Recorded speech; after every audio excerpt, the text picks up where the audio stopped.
Ir-residenti Bormliżi semmaw leħinhom bi protesta li bdiet minn quddiem il-Knisja ta' Santa Teresa b'mixja sa triq ix-Xatt waslu l-messaġġ li Bormla jixir ilha ħafna aħjar.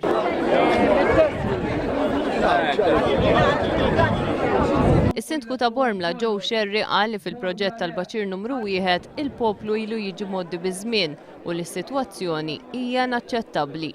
Qal li l-Kunsill organizza l-protesta li xħass li ma kellux triq oħra wara li ilu żmien jilmenta mal-awtoritajiet u sal-lum dejjem kien injorat. In-nies qed ibatu buffura rieħ jasna qegħdin ġo d-deżert hawnhekk dan it-trab kollu tal-ħwienet mejtin. In-nies ta' Bormla anzjani anki jinżlu naqas għas-suq biex jisarfu ċekk. Xejn m'għandna sewwa, xejn m'għandna sewwa.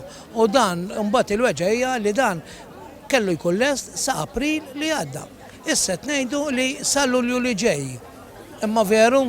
Il-proġett ta' Baċir numru 1 ilu snin jiġi mwiegħed bl-aħħar fażi suppost li diġà tlestiet iżda waqgħet lura batta xhur.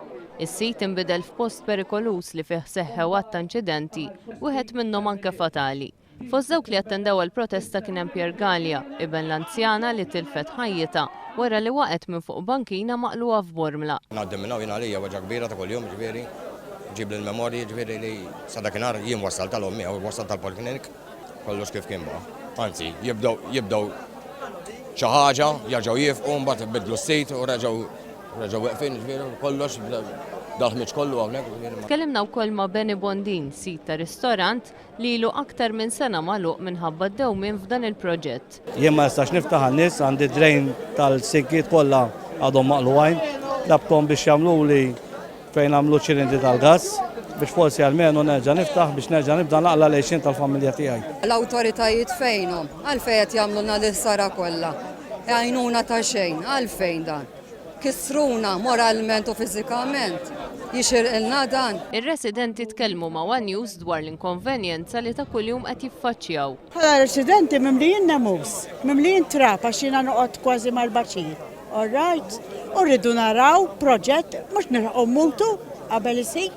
Meta jkun hawn dak it-terrapil li jkun hawn, meta jagħmel ir-rieħ, ħadd ma joħroġ barra. Hawn it-tfal qed ibatu ħafna, qed kemm il-mart li hawn tal-Baċir kif ukoll minn affarijiet oħra l-inna ma jqisunix bħala laqas bħala pajjiż, qed inħossnien laqas bħala pajjiż mu qed iħossuna li aħna Bormla isna mhux qegħdin fil-pajjiż. Fl-1944 meta spiċċat il-gwerra dis-sitwazzjoni kienet kważi l-istess. Madwar il-Baċir imkisser kollu. Però għandi dubju dik kien ikollni xi aħjar ta' għax ma damx daqshekk biex irranġaw ta'. Ejden qes minn Bormla 37 sena. Il-Bormla tlaqta fjura u llum il-ġurnata sibta xewka. Għaserret nemmen li jien kont noqotaw. Xħallawhom kollhom kien imkisseru. Inna ħafna bdew l-affarijiet bl-ilma qiegħed balla nemus. Jiena ommi toqgħotaw ġifieri. Kull meta ninżel laqas bit-trab kollimkien laqas it-tfal ma stanna d-diminaw ġifieri.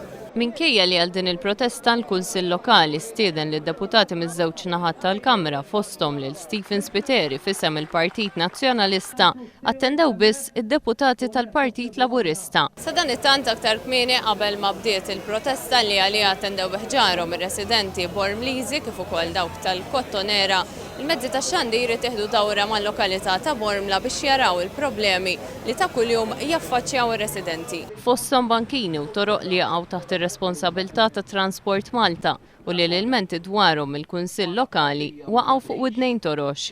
Żoni ta' periklu għat-tfal fosthom fejn il-kulleġġ ta' Santa Margherita, il-ġnien Kottonera u l-pjazza fi triq San Ġwan quddiem il-klabb Cospicua Rangers. Żona oħra li ma taqax taħt il-Kunsillu li tħallit fi stat diżastruż hija ta' Sur San Pawl, żona li fiha jgħixu l-familji u li baqgħet qatt ma ġiet riabilitata.